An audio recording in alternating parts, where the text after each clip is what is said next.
Да моманту, калі афіцыйна высветліцца, хто стаў валадаром медаляў Беларусьбанк вышэйшай лігі, застаецца ўсяго 2 гульнявых тыдні. Прэтэндэнтам на ўзнагароды трэба зрабіць пару ўпэўненых крокаў, каб апярэдзіць канкурэнту ды дамагчыся сезонных мэтаў. Мы заклікаем заўзятараў прыйсці на стадыёны ды на ўласныя вочы пабачыць, як вырашыцца гэтая інтрыга. А каб гледачам было прасцей арыентавацца ў двубоях, якія пачнуцца ў суботу 24 лістапада ў 1 час, а 2 гадзіне, прапануем традыцыйны анонс тура ад АБФ ТБ.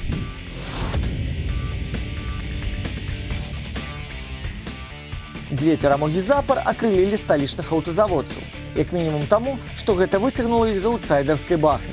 Як максімум, з-за 6 галоў, што здолелі правесці чорна-белыя. Да таго моманту іх лінія наступу не ўражвала настолькі, што мяжу ў 10 трапных стрэлаў за сезон каманда перакрочвала з цяжкасцю. Аднак 3 галы да перадачы ад Сідрыка Куаджы разам змянілі і настрой, і турнірную дыспазіцыю тарпеда. А там у хатнюю сустрэчу з аднаклубнікамі з Жодзіна яны чакаюць у прыўзнятым гуморы. Госці, наадварот, завітваюць у сталіцу крышку збянтэжанымі. У мінулым туры падначаленыя Олега Кубарова не здолелі зруйнаваць абарону Луча, такога ж аўтсайдера, як і мінскія аўтазаводцы. І як вынік збіліся з файнай пераможнай хады, ды развіталіся з марамі пра срэбра. Плюс да 5 ачкоў адпусцілі Віцебску змаганні за патэнцыйны еўрапейскі 4-ы радок табліцы. Таму вікторыя ў чарговым туры ды поспеху апошнім яшчэ не гарантуюць Жодзіна шчасця на фінішы. Трэба спадзявацца таксама і на няўдачы апанентаў. Канешне, трэцяя па горшасці абарона першынства, якая ёсць у Мінска, тэарэтычна не роўні неблагому наступу Жодзіна. Да таго ж Белаз хваліцца фантастычнай сухой серыі Владзіміра Бушмы, якой 1000 хвілін ужо мала. Аднак здольнасць Меншукова асэнсавана трымаць аблогу ды нават гуляць на эфектыўных контратаках можа прынесці нечаканы вынік. І ўсё ж паверым у паўтор ліку, які прынёс вікторыю Белазу ў першым коле. Занадта ўжо файна выглядае каманда Кубарова на восеньскім адрэзку першынства.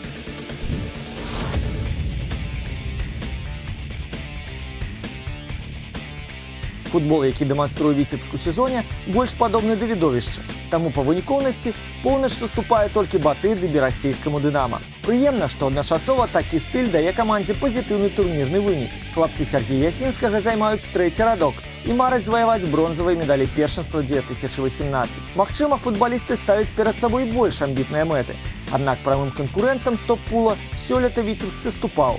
А вось роўным ды менш класным апанентам на родным полі памылак не дараваў. Таму і за кошт гарадзеі гаспадары мяркуюць пажывіцца баламі ды працягнуць пераслед шахцёра з мінскім Дынама. Але ж цукровыя візаві непадатлівыя. 3 туры запар яны перамагаюць, прычым у апошнім пакінулі без еўракубкавай рэальнасці заможнае ды амбіцыйнае берасцейскае Дынама.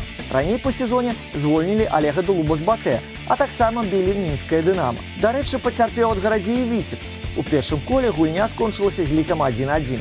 Зараз над гарадзеі нішто не цісне, у сэнсе выніку ды турнірных патрэб. А таму каманда можа распасцерці крылы ды згуляць як эфектна, так і эфектыўна. Паверым у тое, што Віцебск захавае інтрыгу ў размеркаванні медаляў да апошняга тура і прыгожа развітаецца з заўзятарамі ў апошняй хатняй гульні сезону.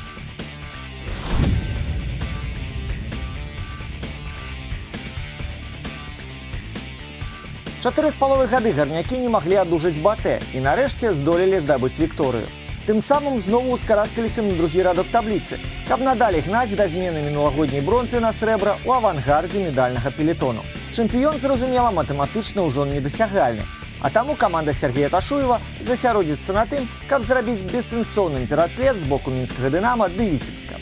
Для вырашэння задачы Салігорску трэба скараць матываваныя смалявічы. Аўтсайдер рызыкуе развідацца з элітай, таму нават супраць беларускіх грандаў б'ецца адчайна. І калі-нікалі гэта атрымліваецца з поспехам. Падначаленыя Александра Бразевіча ўжо скрадалі балы ў Віцебска ды берасцейскага Дынама, а таксама псавалі нервы Батэ ды Жодзінскаму тарпеда. Хай сабе ў выніку ўсё ж саступалі. Дарэчы, шахцёр у першым коле таксама напакутаваў са смалявічамі. Дома чорна-жоўтыя здабылі толькі мінімальную вікторыю. Аднак вось у чым кантраст. Лепшая абарона першынства сутыкнецца з 3-й па горшасці атакай. Таму з малявічам, калі і пашанціць адзначыцца, то толькі цудам, са стандарта ці пасля жудаснай памылкі гарнякоў. Інакш засмуціць брамніка Андрэя Клімовіча наўрад ці атрымаецца. Тады як шахцёр, наадварот, з 6 апошніх сустрэч толькі ў адной не здолеў правесці гол. Калі ж узгадаць, што ў Салігорску абудзіўся форвард нацыяналкі Дзеніс Лапцеў, то справа Смялявічу ўвогуле падаецца безнадзейнай. Аднак 2 апошнія туры падначаленыя Бразевічы не саступалі, прычым спынілі гомель з Неманам, што былі на неблагой хадзе.